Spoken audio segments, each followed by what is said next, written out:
One of the biggest fears people have when they start questioning their drinking actually has nothing to do with alcohol. It sounds more like this. What am I supposed to do at events? What will people think if I'm not drinking? How do I fit in? And I'm talking about business dinners and networking events, golf outings, weddings, dinner parties, you name it. And somewhere along the way, alcohol became the default ticket into our social life. So when someone starts thinking about stepping away from it, it can feel like stepping away from belonging. So today we're talking about something I call the social trap, because once you see it clearly, you realize something powerful. The trap isn't alcohol. The trap is believing you need alcohol in order to belong. Welcome to Beyond the Gray, the podcast about gray area drinking and how it impacts your health, relationships, purpose, and faith. This is where we have real conversations about the topics successful men over 50 don't usually talk about out loud. If you've built a great life but keep asking, is this it? You're not alone. When alcohol becomes your go-to off switch and your marriage, health, or purpose feel disconnected, you're in the right place. I'm your host, Kari, and this, my friend, is where the gray ends. Welcome back to Beyond the Gray. I'm your host, Kari, and if you're new here, this podcast is for people who look successful on the outside, but are starting to question something on the inside. And sometimes those gray areas show up in our drinking, sometimes in stress, habits, relationships, and purpose. And the goal is always clarity here, because when you see the gray areas clearly, you can decide what to do with them because they are choices. Today, one of the biggest fears is the social side of it. I hear it all of the time. Kari, how am I going to do this? It's not, can I quit drinking, but what happens to my social life if I do? Will I still fit in? Will I be awkward? Will people judge me? And here's what's so important, that our need to belong isn't just emotional, it's biological. For most of human history, belonging to a tribe meant survival. If you were pushed out of the group, you were exposed to danger. Our brains developed deep wiring that constantly scans the room. Do I fit in here? Am I accepted? And am I safe? That instinct still lives inside us today. So standing out socially can feel very uncomfortable, even when nothing is actually wrong. Alcohol has become one of the easiest ways that people signal belonging. I mean, think about it. Drinks at networking events, drinks to celebrate, drinks to relax, and drinks to connect. So when someone starts questioning alcohol, the deepest fear becomes, will I still belong if I do this differently? And that fear is incredibly normal, but it's also where the trap begins. I want to share when I first quit drinking, oh my gosh, I felt like I had this invisible sign on my forehead, and it said, she's not drinking. I was convinced that everyone in the room could see it. I thought people were watching me and judging me and wondering, what's wrong with her? I felt like I had to explain myself before anyone even asked. But something interesting happened. Almost nobody even noticed. First few times I went to events without drinking, I braced myself for questions. And then it was crickets. People were too busy worrying about themselves to worry about what I was drinking. And when you really start paying attention, you see something kind of funny. Half the people at the table aren't drinking much either. Someone is nursing the same glass of wine for 2 hours. Someone else switched to water halfway through dinner. And somebody else ordered a drink just to have a drink in their hand so they look like they fit in. But somehow we've convinced ourselves that everyone else is drinking like it's the Olympics, when in reality, most people are just trying to look normal, just like we are. Once you realize that, something shifts. The real power isn't in the drink. The real power is in the decision. When you own the decision, you stop feeling like you're missing out. You start feeling like you're choosing something better. Here's the other part that nobody tells you. The people who care the most about you not drinking are often the same ones that feel uncomfortable with their own drinking. That's not your problem to solve. Your job is to take care of you. I promise you this, if they're thinking about your drinking, they're more concerned about their own drinking. Now, here's the most important step that you can take before socializing without having a drink in your hand. Decide before you ever leave the house. Not when the waiter comes over, not when someone offers you a drink, but before. When you make that decision ahead of time, you remove the gray area. There's no negotiating with yourself and no bargaining. If you listen to the previous episode, we talked about moderation and how exhausting that negotiating with yourself can be. Your brain relaxes because you've already made the decision up front and it's been made. So all you get to do now is go enjoy yourself. Because the problem with moderation, it requires this constant decision making. Clarity requires just one, the decision. So every time you try to moderate, your brain does exhausting mental math. But when you decide ahead of time before you leave the house, I'm not drinking tonight, that mental energy drops to zero. You're not wondering, you're not debating, you're just showing up as a person who decided to be there. And here's what makes this even more powerful. When you remove the option, you remove the stress. Your brain stops scanning for escape routes, and you can actually be present for the people that you're going to be around. I want you to think about a business trip that maybe you've gone on recently. If you're someone who travels for work, you probably notice something that the nights that you decide ahead of time, I'm going to work out at the hotel gym, you usually do it. And the nights you say, you know what, I'll see how I feel, you usually don't. I am guilty of this, right? Same principle goes here. Decide before you arrive and then honor that decision. You're not depriving yourself. You're protecting yourself. You're protecting yourself from the mental gymnastics, from the regret, from waking up at 3 a.m. asking, why did I do that again? The second thing that helps tremendously is preparation. Elite athletes do this all the time. Think about your favorite golfers if you're into golf. They visualize their swing. They visualize where that ball's going to go. Same thing with quarterbacks. They visualize the play before it even happens. They've rehearsed it so many times in their head, they know exactly where that ball is going to go. And it often does go there, unless there's a player that intercepts it, right? We can't always control it, but we visualize it ahead of time. And think about Olympic athletes. They rehearse the race in their minds before even stepping onto the track. Why do they do this? Because the brain responds strongly to rehearsal. So when something feels familiar, it feels safer. Uncertainty creates anxiety, but preparation creates confidence.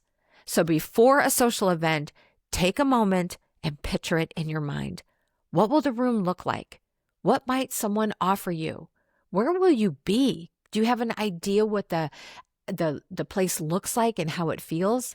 How will you respond if someone asks, why aren't you drinking tonight? What really helps is even calling the restaurant ahead of time to see what non-alcoholic options they have. That really helps a lot. Do they have sparkling water? Do they have non-alcoholic beer? Do they have some fancy mocktails on their menu that you can order? Knowing what you're going to have ahead of time removes one more decision point, and it's so helpful. And I'll tell you something else that makes me laugh when I started going to events without drinking. You begin noticing how predictable the night actually is. The first round of drinks arrives and everyone relaxes. The second round shows up and the volume gets a little bit louder. And by the third round, someone is telling the same story that they've told the last time you saw them. And if you stay long enough, you realize you can almost predict the entire evening. It's like a movie that you've already watched over and over again. You're still part of the night. You're just seeing it with clearer eyes now. And honestly, you're probably going to go, yeah, it's time for me to go home now. Now, here's another thing I started doing that really helped. I like to think through my exit strategy ahead of time. Not in a paranoid way, but just knowing, listen, if I want to leave at 9, how will I do that gracefully? Having a plan removes the panic. Preparation isn't about being rigid, it's about being ready. So when the moment comes, you're not scrambling. You're calm, you're clear, and you're confident. This is a framework I've used with my clients that works incredibly well, and I want you to implement this for yourself too, okay? Here it is. It's 4 simple steps. Plan, prepare, execute, report. Let's talk about step 1. Plan the event. Where are you going? Who will be there? What's the vibe like? What do you want out of the evening? Are you looking to connect? Are you networking? Are you just showing up? So know that in your head. Planning ahead of time gives you a lot of the preparation, which is step number 2. Prepare mentally for how you want to show up. This is where you're going to visualize. You're going to picture yourself ordering that drink, whatever it is that you decided on ahead of time. Picture yourself there having great conversations. Picture yourself leaving proud of yourself, right? See it all the way through. How do you feel as you're walking out the door and you're proud of yourself for making the best decision? Really see this in your mind's eye. It helps more than you may realize. Step 3, execute your plan while you're there. Show up as a person you decided to be. Order what you decided to order. Stay as long as you plan to stay. You don't have to be perfect, just intentional. And finally, step number 4. This one is important. Report back to yourself on how it went. This is more important than people may realize. So after the event, take just 5 minutes and reflect. What went well? What felt hard? What surprised you? How do you feel about yourself? Will you make any changes for next time? Why this matters. Your brain learns from reflection. You start noticing things. The night went pretty smoothly. I was more present. I actually had better conversations. That reflection builds confidence, and the next event becomes even easier. I had a client who started doing this for every work dinner. At first, it felt awkward for him, but after 3 to 4 dinners, he told me, you know what? I don't even think about it anymore. I just show up, I order my sparkling water, and I have a good time. That's the goal. It becomes automatic, and it's no longer an issue. My mama always said, when you don't want to make a big deal about something, you don't make a big deal about it, and nobody else will either. Pretty good advice. Thanks, Mama. Now, this framework works because it removes uncertainty. You're not just winging it. You're not just hoping for the best. You're being intentional. And intention beats willpower every single time. And at some point, something bigger happens. You stop seeing yourself as someone who's trying not to drink. You start seeing yourself as someone who simply doesn't need alcohol to belong. That's an identity shift, my friend. And identity is one of the strongest drivers of behavior. James Clear talks about this in Atomic Habits. The goal isn't to run a marathon. The goal is to become a runner, because runners run. It's who they are. Same thing here. The goal isn't to not drink at this event. The goal is to become someone who doesn't use alcohol as a social crutch. When that becomes your identity, the behavior follows naturally. I remember the exact moment this clicked for me. I was at a wedding, maybe 6 months after I quit drinking. Someone ordered me a champagne for a toast, and I didn't even hesitate. I just said, "I'm good, thanks." Not defensive, not apologetic, not explaining, just, "I'm good." Because by that point, it wasn't something I was doing. It was who I was. I wasn't trying not to drink. I was someone who didn't drink. And that shift made all the difference. And here's how you know the identity shift happened for you. You stop thinking about it constantly. You stop white-knuckling your way through events. You just show up as yourself, and that version of yourself doesn't need alcohol to be uncomfortable. Okay, let's take a breath. Now, let's talk about something people sometimes worry about. What if my social circle changes? Oh my gosh, this is the biggest worry of them all. Yes, occasionally social dynamics will shift. Not in a dramatic way, not always, but sometimes. Jim Rohn famously said, "You are the average of the 5 people you spend the most time with." So when you start making healthier choices, it can shine a light on habits and environments that were always there. Some people will support you, and some people will feel very threatened by your new change, and a few might quietly disappear. But here's the part that people often overlook. It's not just about what you might lose, it's about what you gain. Clarity and energy, confidence, deeper relationships with people who appreciate you for who you are, not what you're drinking. I'm not going to sugarcoat this. Some friendships might fade. I noticed it for me, not because you changed, but because the friendship was built on a shared habit, not a real connection. And you know what? That's okay. And when the habit goes away, there's not much left. All right, moving on is another quote that my mom says. Next, move on. Okay, I know that can hurt and it's okay to grieve that, but it also makes room for something better. Friendships are built on shared values, not shared vices. I really want to make sure that you heard that. Real friendships are built on shared values, not on shared vices. People who show up for you when life gets hard, not just when the bar is open. Here's what I've seen with clients. The friends who matter stick around. The ones who were just drinking buddies usually drift away, and that's okay. And new people show up, people who are also choosing clarity, health, and intentionality. You don't lose your social life, you upgrade it. And there's another powerful thing that begins to happen. You become the example. This is my favorite. If you're thinking about your drinking, I promise you, somebody else is also. I bet you're not the only one in your circle thinking about this. There are others. They just haven't been able to say it out loud yet. I remember a client tell me about a work dinner that he went to, and he was the only one not drinking wine. And his boss, it was his boss, came up to him later and said, "Hey, I noticed that you weren't drinking. What's up with that?" And he didn't make a big deal about it. He said, "I'm just taking a break from alcohol. It just hasn't been serving me well, and I feel better without it."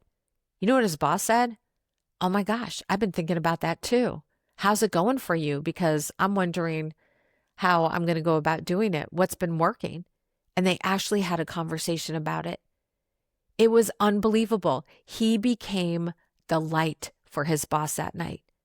And you know what? That's a beautiful thing. His boss thought he was the only one thinking about it. And here it turns out that he was not the only one thinking about it, that he also wanted to do it, but he didn't know how. Sometimes the bravest thing you can do socially is to simply go first. You never know who else is in the room is hoping someone will. Your choice gives other people permission, just like my client did for his boss. Permission to question their own habits, permission to choose differently. You might not ever know the impact that you're having on other people, but I promise you this, they're watching. And for some of them, watching you choose clarity is exactly the permission they needed.